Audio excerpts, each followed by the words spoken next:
Good morning. I'm Lindsay Reiser at the CBS Broadcast Center. It is 8 a.m. Eastern time on this Sunday, and we continue to follow breaking news. Multiple U.S. law enforcement agencies this morning are investigating the attempted assassination of former President Donald Trump at a rally in Pennsylvania yesterday. Take a look at what happened. Blair, can I get...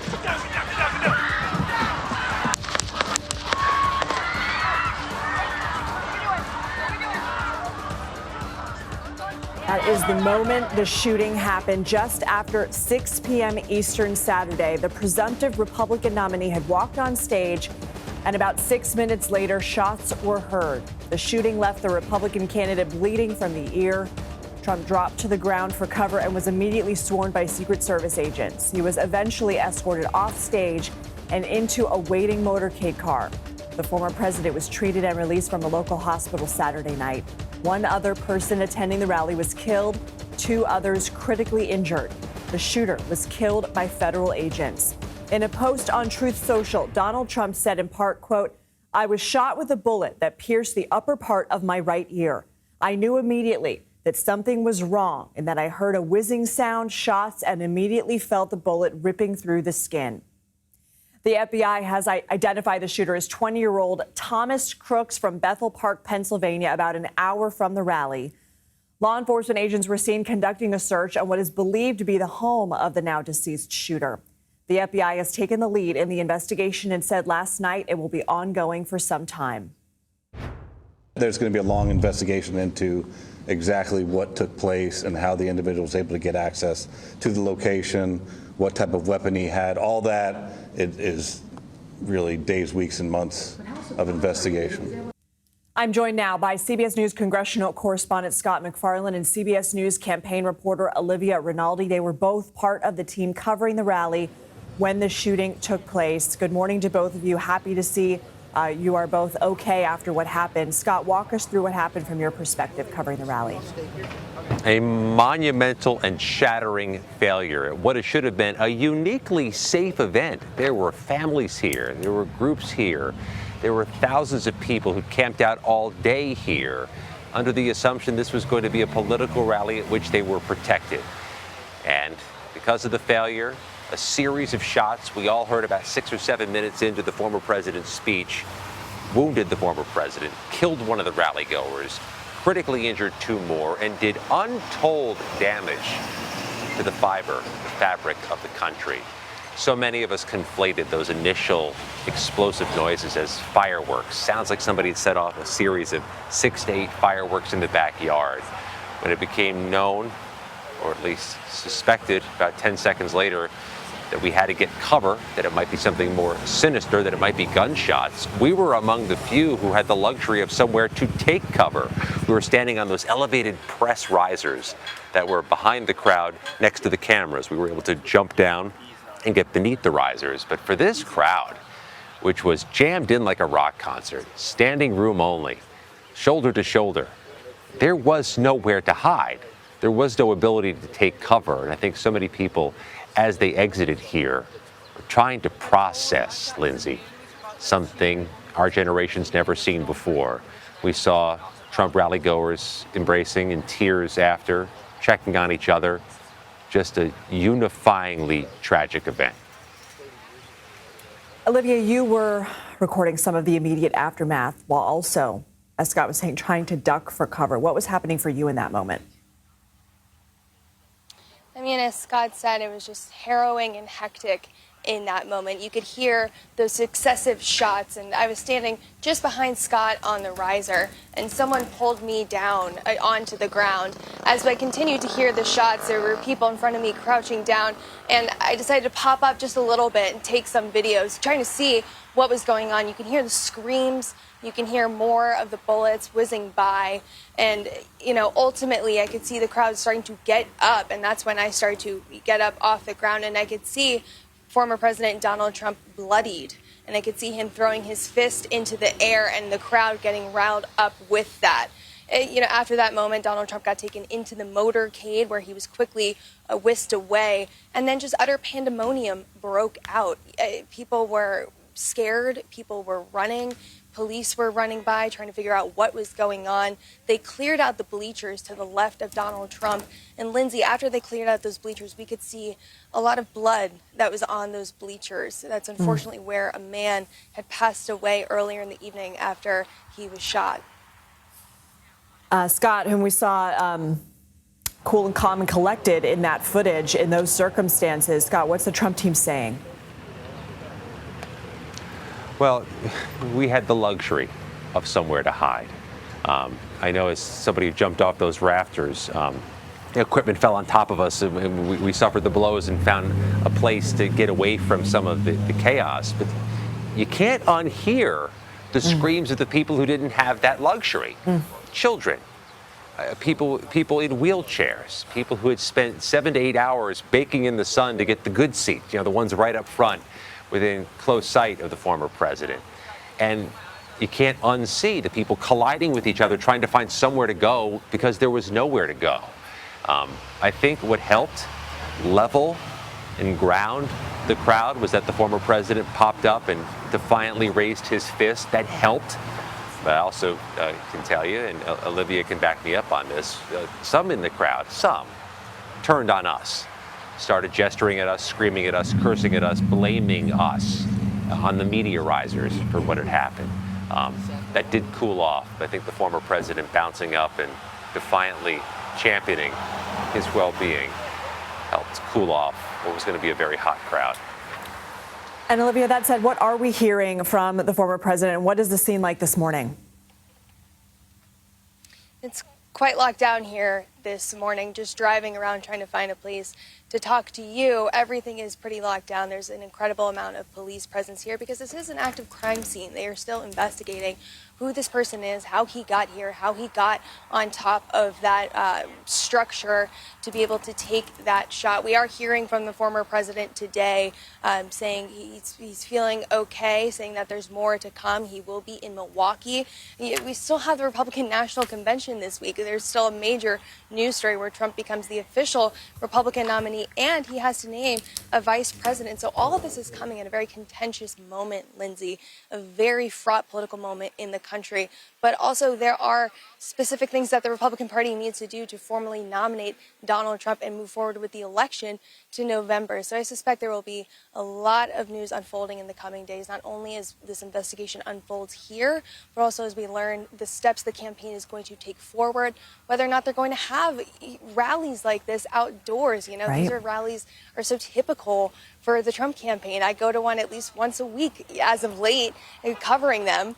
And so it'll be interesting to see if that's still the posture, if Secret Service is going to allow them to hold these outside, or if it will be strictly indoors with tons more security and perhaps even smaller events going forward just to mitigate the security risks. Right. And Scott, we don't want to focus too much on the shooter, but what are we learning?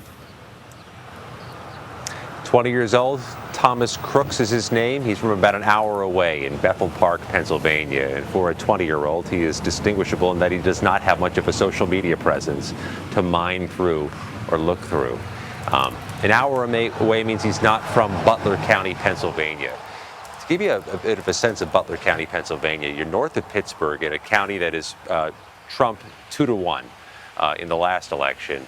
And the local congressman who represents this area, Lindsay, told the crowd they love this venue where the event was, the Butler County Agricultural Farm Fair area, because you can get a big crowd inside and easily accommodate a Trump-sized crowd. We haven't gotten estimates yet from a fire marshal or somebody official, but clearly there were thousands of people here. And some of them arrived as early as 6:45 in the morning. Those are the people who got the front row seats and had a sadly uniquely close-up perspective of what happened.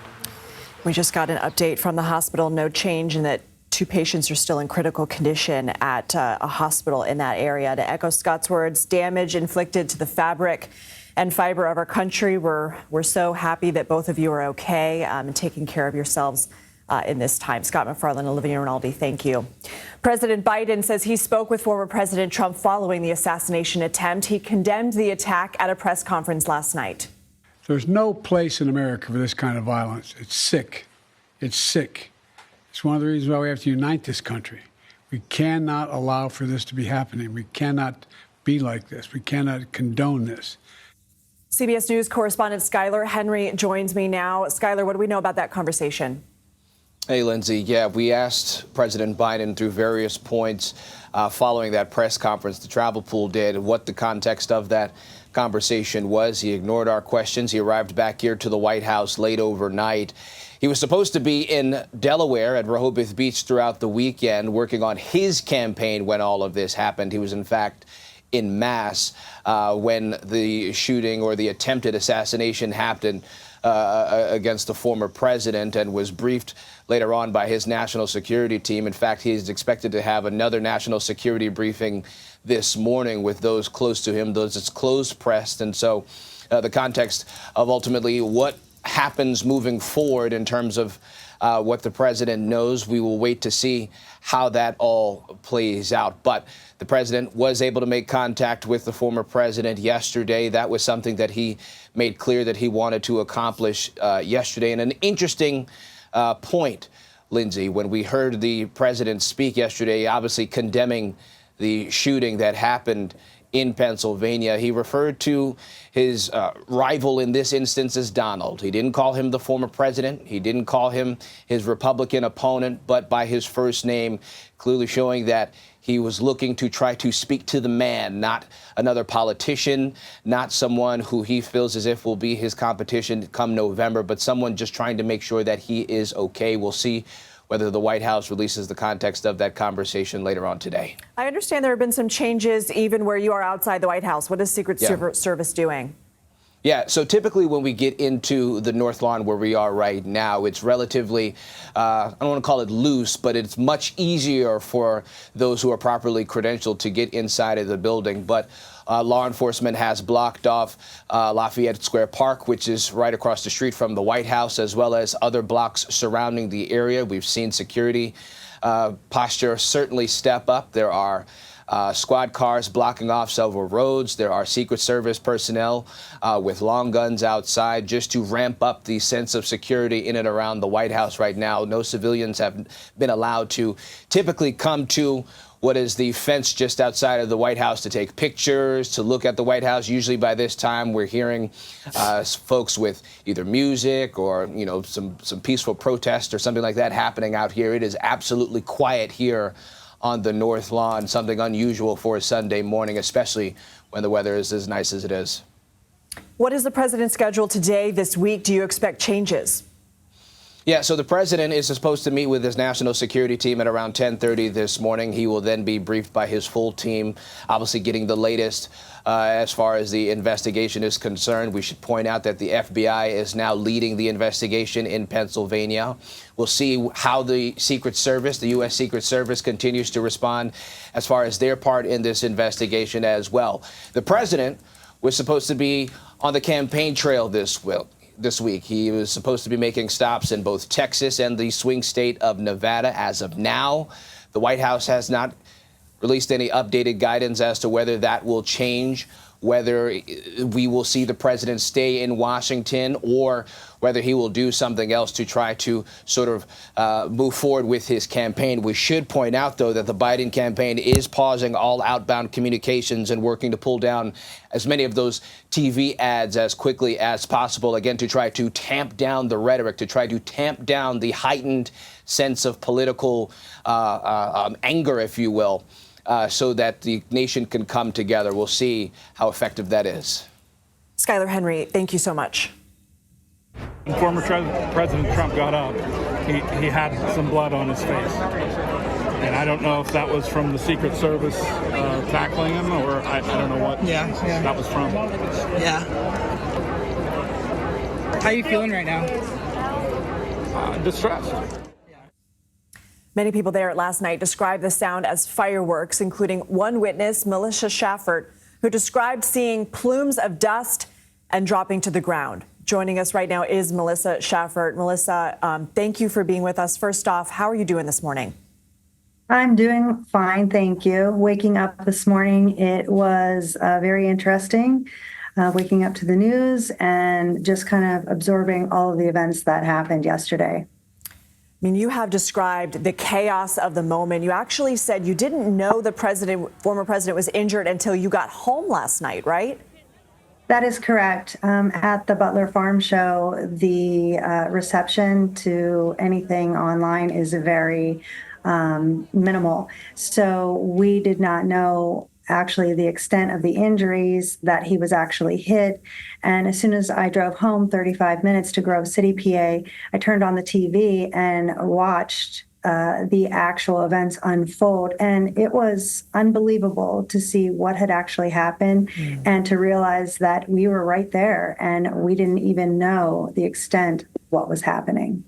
When you were trying to get out of there and leave the event, you said it had taken 35 minutes. I looked up and it appears you live about 30 miles away from this event. Did it take you a long time to get out of the event? Were cars being checked? Were people being questioned?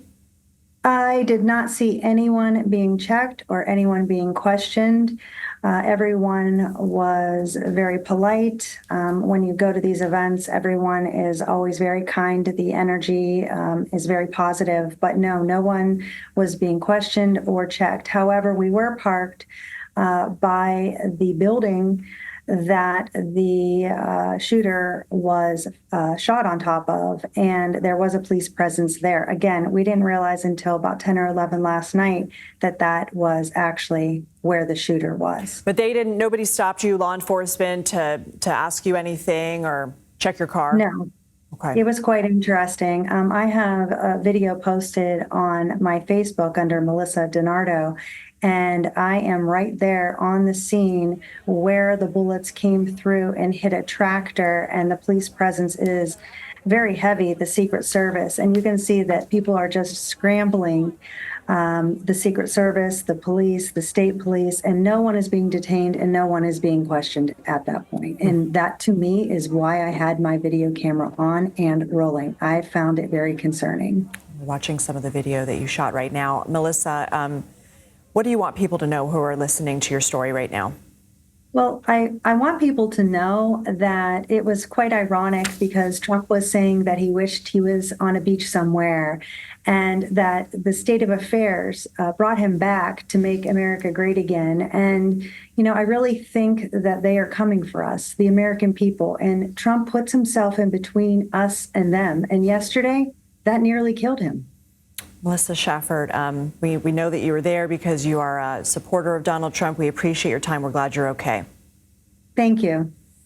How will the assassination attempt on former President Trump impact the start of the RNC? Our Major Garrett will join us from Milwaukee. Plus, police comb the shooter's Pennsylvania home for clues. What we're learning about the gunman. You're streaming CBS News 24/7.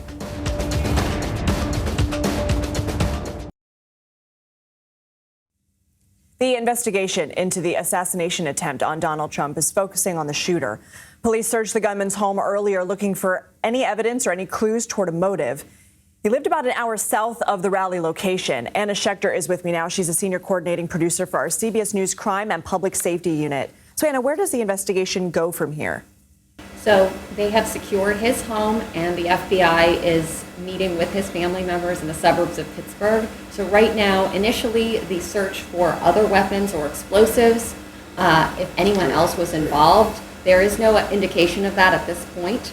And then they're going to be looking for a motive, first and foremost. So right now, we don't have an indication of any motive, but they're going to be searching for anything that gives clues, and also the planning, step by step, what led up to this, which, as you noted earlier, should never have happened. So we have new video of police searching the home of the shooter in Bethelbarg. As we mentioned, this is about an hour south of where the rally took place. So that's the video you're seeing right now. What exactly is law enforcement looking for? Ammunition, weapons, records of how he obtained the weapons. All of this is going to be crucial to laying out a timeline, step by step, minute by minute, of the weeks, days, hours, and minutes leading up to the shooting. And so investigators, they're going to take their time. They're going in with an open mind. They're slowly piecing together a timeline.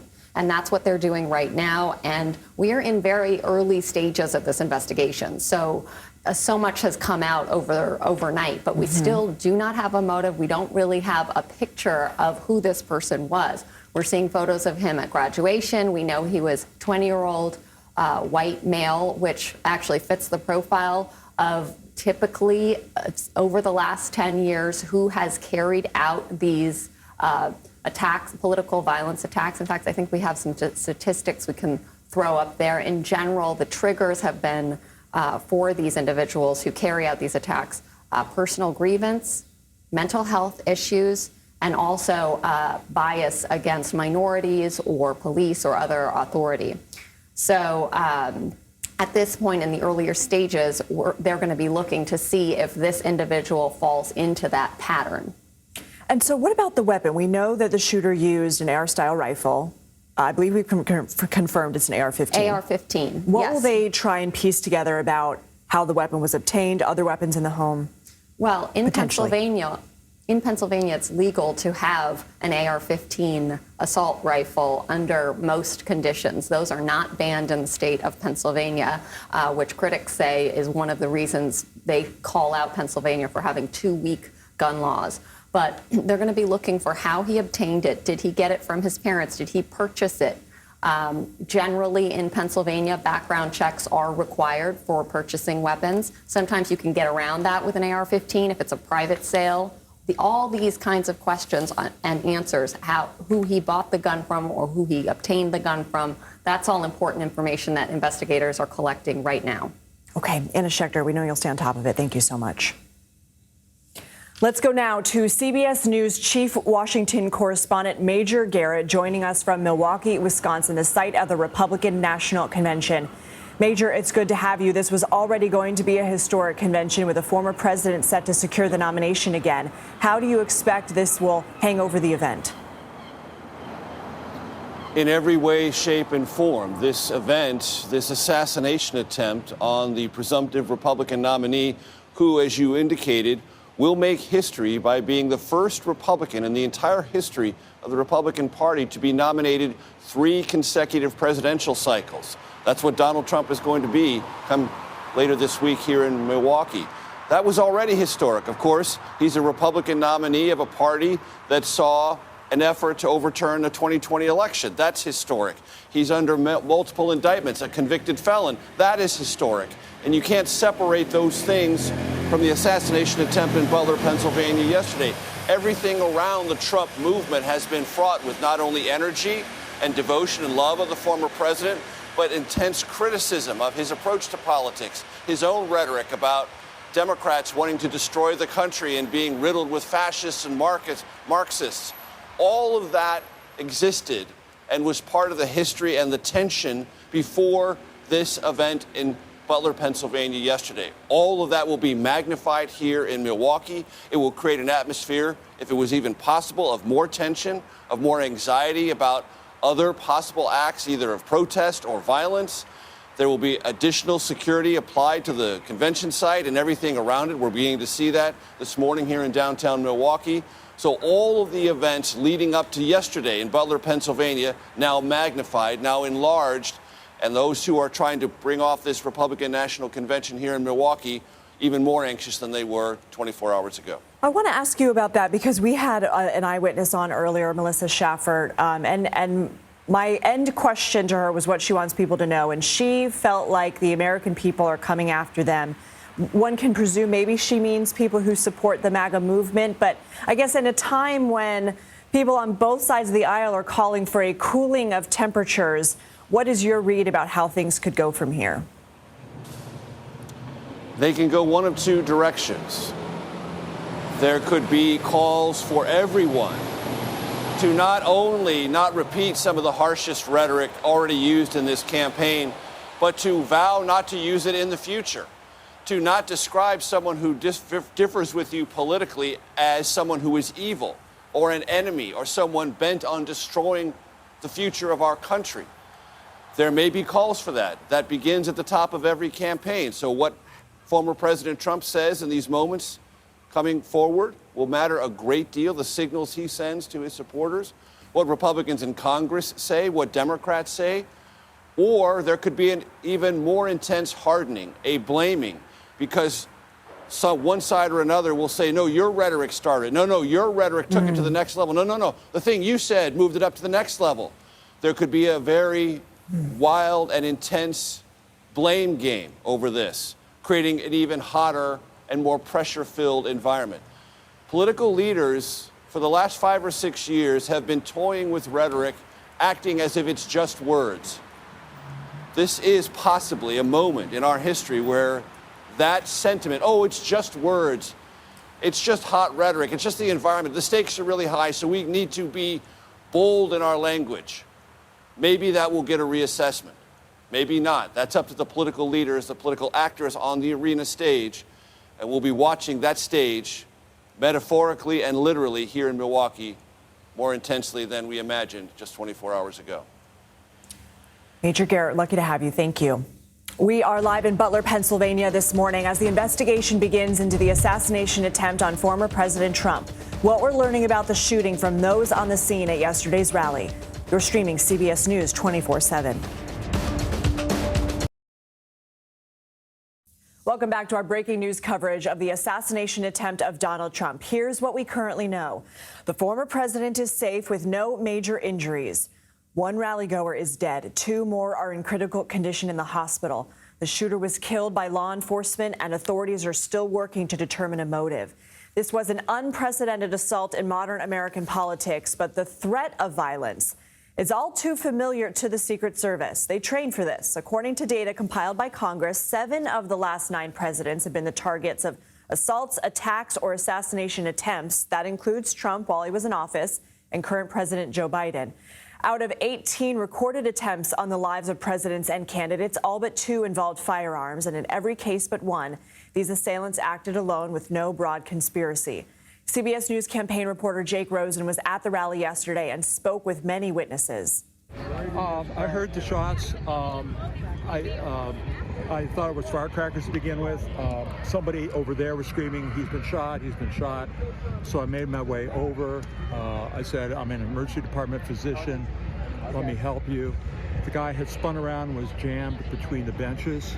He had a headshot here. There was lots of blood there. And so I got him. There's a helicopter coming in to get him. I got people there really helpful. I got Was there him only up one on a person bench. shot that you saw? Then I did CPR, did chest compressions as well as I breathed for him. Jake Rosen joins us now. And Jake, I remember that interview last night watching coverage. An emergency room physician who jumped in to help, rendered CPR, as you heard there. What stands out to you from the witnesses that you've talked to? Well, it's not just this emergency room doctor who I spoke with who had that powerful testimony, blood all over his clothes. There were other people who I spoke to in the parking lot who it was their first time at a Trump rally, who were looking forward to a good time, looking forward to a potential vice presidential pick. And obviously that didn't happen either, in addition to their hopes of it being a fun day. I spoke to a couple other people who were in the front row who were worried about the children who they saw witness the shooting, children who were right next to the person who died. And I spoke to a couple other older women who were right there next to the person who died. And, you know, it's just one of those moments where at these Trump rallies, it's usually pretty collegial. It's a joyous occasion. There's music playing for hours leading up to the rally. And, you know, 5 or 6 minutes into Trump's speech, it quickly turned into a very different and very scary situation. What more are we learning about what happened? What details are pouring in? So Thomas Crooks is the shooter. He's a 20-year-old man. He used an AR-15, according to police reports by my colleague, according to police sources who spoke to my colleague Nicole Skenga. And right now, the former president, just a couple minutes ago, put out another statement on his social media platform, Truth Social, thanking supporters for their well wishes in the face of wickedness, as he put it. And we're expecting potentially the former president to be in Milwaukee sometime later today. Jake Rosen, we're happy that you're okay. You sprang into action doing what journalists do right after. Thank you so much. A.T. Smith joins me now. He is a former deputy director of the Secret Service and a CBS News consultant. Good morning to you, sir. During last night's CBS News special report, CBS News contributor and former DHS official Sam Vinograd called this shooting a, quote, intelligence and operational failure. Right after the shots, we're going to show you video here. You can see the former president's face and arm exposed at times. We see those Secret Service agents rushing around him, but we see his face right there. Do you agree with Sam Vinograd's assessment? Not completely. I mean, there will be a lot of information that'll come out of this investigation. And also, as I said last night, if you watch the reaction of the agents, this is what they train to do day in and day out. First of all, to cover and protect the protectee, which is what they did when they had the former president on the ground there to make sure they could assess him medically and make sure that, you know, there wasn't anything more than we now know had occurred. They do that deliberately because sometimes rushing off stage can further injure someone. So in terms of that, they are covering and evacuating. That's what they're trained to do. In terms of what your previous guest said, there will be certain things come out in the investigation, I'm sure, and there will be criticisms. So at that point, the Secret Service will self-evaluate. As I've said, there's no agency or no individuals more harsh on themselves than the Secret Service. So we'll have to wait until the investigation is complete and see what comes out of that. But there's a lot more information yet to come, I'm sure. And a witness told BBC News he saw a man bear crawling up the building where the shots came from and alerted law enforcement. Another witness told CBS News they also saw the gunman and tried to alert officers. What does that tell you? That is an indication that there was some sort of a shortcoming or a failure. So again, we'll have to see how that plays out. The way that security is designed for an event like this, if you think in terms of 3 concentric circles, you have an outer perimeter, a middle perimeter, and an inner perimeter, the inner being closest to the protectee, and that's what you saw with the agents who surrounded him. There is also another team, the counter sniper team, and their responsibility is for that area beyond that outer perimeter up to 1,000 yards, quite frankly, and what their job is to detect and to look for a long-range shot. Obviously, this individual had gotten up on top of this building. It was outside the perimeter that I'm talking about.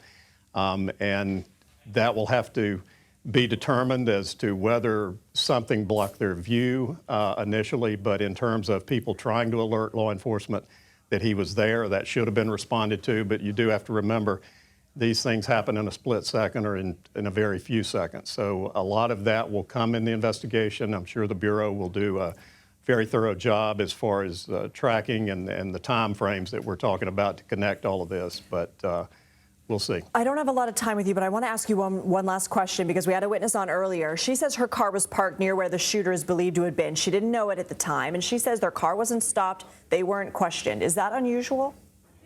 If it's in close proximity, certainly, and inside or close to that perimeter I'm talking about, that car should have been checked and should have been probably looked at. On the other hand, if it was outside the perimeter, it may not have been. If folks like the witness have concerns, you know, the FBI has set up a toll-free number where you can call in and report things like that, and I know that this is the kind of information they will want to hear. It's 1-800-CALL-FBI, and so anyone who has information that maybe has not yet spoken to law enforcement, or again, something slipped through the crack yesterday, I would encourage them to call. A.T. Smith, thank you. Butler County District Attorney Richard Goldinger joins me now. Thank you for being with us, sir. How are you doing this morning? I'm doing okay, thank you. We've had a few hours probably of little, if not restless sleep to digest what happened. What's your reaction? Still shock, quite frankly. I don't think anybody ever thinks this would happen, especially in your home community. So very unfortunate and sad that somebody lost their life in this incident, and really it's embarrassing, I think, for our community. But at the same time, we move forward, and thankfully President Trump is going to be okay. What can you tell us about the investigation in which law enforcement agencies are involved? So currently, the Pennsylvania State Police locally are handling the investigation. The FBI is also involved, and so they're sort of working together on it to determine, you know, how this happened and if there were any other individuals involved. At this point, we don't believe there were, but they'll conclude their investigation and determine from there how this exactly happened. What can you tell us about the shooter's history? I'm sure you guys have run his name. Have you found anything regarding priors or whether he was known to law enforcement agencies in the area? We don't really know a whole lot about him, honestly. He not very old. He's not from Butler County. He's from south of Pittsburgh, so he was not known in our community anyway.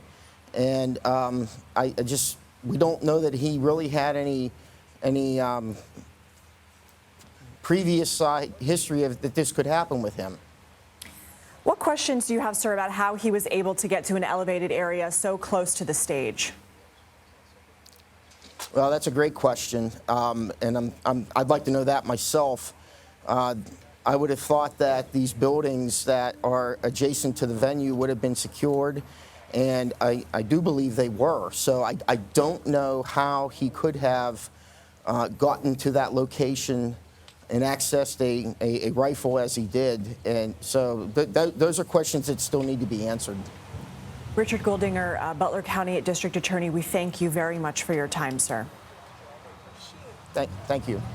A lot of questions for the Secret Service. How could a gunman get so close, as we mentioned? Our Ed O'Keefe joins us next. You're streaming CBS News 24/7.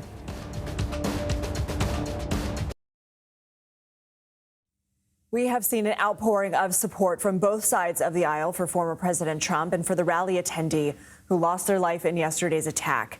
House Speaker Mike Johnson is vowing to conduct a congressional investigation into what happened, saying, quote, "The American people deserve to know the truth." Former House Speaker Nancy Pelosi saw political violence up close when her husband was attacked in their home. She said, quote, "I know firsthand that political violence of any kind has no place in our society. I thank God that former President Trump is safe." And former Congresswoman Gabby Giffords, who survived in an assassination attempt in 2011, said, quote, "Political violence is terrifying. I know. I'm holding former President Trump and all those affected by today's indefensible act of violence in my heart." CBS News senior White House and political correspondent Ed O'Keefe joins us now. Ed, you see standard Secret Service protections every day at the White House. What kind of protective barriers are typically there placed by the Secret Service compared to an event at a rally like yesterday? So, Lindsay, it's important for people to remember that the Republican National Convention is classified as a special national security event, or an NSSE, National Security Special Event. Presidential inaugurations, the Super Bowl, a handful of other sporting and entertainment events across the country, and these conventions are always classified as such. So what you're seeing is, for example, this black non-scalable fencing. This is the exact kind of fencing that was around the White House for about 2 years and was up earlier or during the week last week as a precaution during the NATO summit. They put it up in the event of protests or large crowds for whatever reason wanting to come towards the White House. There was no such convening of people around the White House, but they put it up as a protection. And they put it up here as well because we're told, or we had been told ahead of last night, that this is the hotel where Donald Trump is expected to stay when he's here in Milwaukee. If that is still the case, experience would suggest that this perimeter around this hotel will probably get pushed back another block that way behind the camera to keep crowds away. It's just before 8 a.m. here in Milwaukee, so there's not large crowds out here anyway, necessarily. This is a non-residential part of downtown Milwaukee. But they anticipate, once he arrives, or they had been anticipating before he arrived, that there would be crowds potentially milling about, trying to catch a glimpse of him going to and from the Fiserv Forum, which is a few blocks away, where the Milwaukee Bucks play, which is where the convention is being held. So this is what a large-scale event like this would look like, whether it's the Super Bowl or a convention. And now we're expecting that the perimeter will be expanded over the course of today ahead of the former president's eventual arrival. What kind of questions will be asked of the Secret Service, considering a bullet was mere inches away or even grazed the man they're supposed to protect? Well, I think there'll be a lot of questions about whether these kinds of rallies should be held outdoors, and if so, why there weren't precautions taken for those roofs of the structures that were about 400 or so yards away and beyond, if you look at the maps and the layout of that situation. Certainly, anytime we as reporters or anyone who decides to show up for these events shows up to attend them, you go through security screening, not unlike what you go through at the airport. It might not be as rigorous because there aren't machines, but people are told, don't bring certain things in. If you do, you're going to have it taken away from you. You usually have your bags hand-checked by Secret Service or TSA agents that are deployed to do this. In the case of reporters, we have to show up hours in advance to have everything from the camera to my backpack searched for potentially, dangerous materials. And it can take a while to get through those lines. We were doing it, for example, Friday night at a Detroit high school when President Biden spoke. Our teams that are there in Butler, Pennsylvania would have done that yesterday pretty early in the day in order to get screened. So they're designed to be very protected perimeters. The problem is this guy was just beyond them. So there's going to be a lot of conversation about outdoor stuff, whether they could have caught this. Remember, we've heard for years how difficult it is for law enforcement at all levels to be tracking social media activity for these kinds of threats or signs of it. How on earth can they do that when millions of people are using them and saying things that might suggest something is up? So there'll be thorough investigations by the Secret Service itself, by the Justice Department, inevitably by congressional committees. You've heard the calls for that to happen. There'll probably be one and a pretty thorough assessment of it. But I think it's telling that the current president and all living former presidents or their offices put out statements very quickly condemning this violence and thanking the Secret Service for the protection. Because remember, this is an agency that is stretched quite broadly across the country, protecting all sorts of people and all sorts of events. There was the NATO summit last week. There's the convention this week. There's a Democratic convention in Chicago in a few weeks. They've got to protect debate sites that are coming up and that have happened just recently. They have to protect presidents, vice presidents, former presidents, a future vice presidential nominee who's set to join their roster of protectees in the coming hours. There's a lot going on for that agency, and now a lot more given the investigation to come. Ed O'Keefe, thank you. How will this assassination attempt impact this week's RNC? We're back live in Milwaukee with the latest. You're streaming CBS News 24/7. The attempt on former President Trump's life is drawing reaction from leaders around the globe. Ian Lee has more from London on the response to this moment in history. Reactions from around the world have been coming in from America's allies to adversaries. Across the board, there has been strong condemnation of any form of political violence. Here in the UK, British Prime Minister Keir Starmer said he was appalled by the shocking scenes and sends President Trump his best wishes. Japanese Prime Minister Fumio Kishida said he is praying for Trump's speedy recovery. His country saw former Prime Minister Shinzo Abe assassinated by a gunman in 2022. And we are hearing similar expressions of condolences from French President Emmanuel Macron, Canadian Prime Minister Justin Trudeau, German Chancellor Olaf Scholz, and Ukrainian President Volodymyr Zelensky, who has also had several attempts on his own life. Head of NATO, Jens Stoltenberg, said he was shocked and stressed that allies need to stand together. The Slovak Prime Minister, who also survived an assassination attempt in May, condemned the shooting. While a spokesman for Chinese President Xi Jinping said that the leader expressed his compassion and sympathy toward the former president and that he'll be following the situation closely. And Russia released a statement expressing its condolences and wishing Trump a speedy recovery.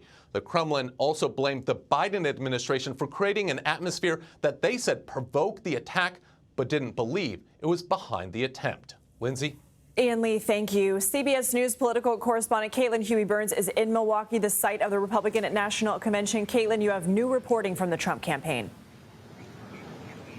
Lindsay, we are hearing from the Trump campaign confirming that they have sent a memo to staffers urging them to essentially be on alert. They said if you are working in the West Palm Beach offices of the Trump headquarters or in the Washington, D.C. offices, to stay away from those offices as they are assessed by security. They also said that they have hired 24/7 beefed up security at those offices. They are concerned about the safety here.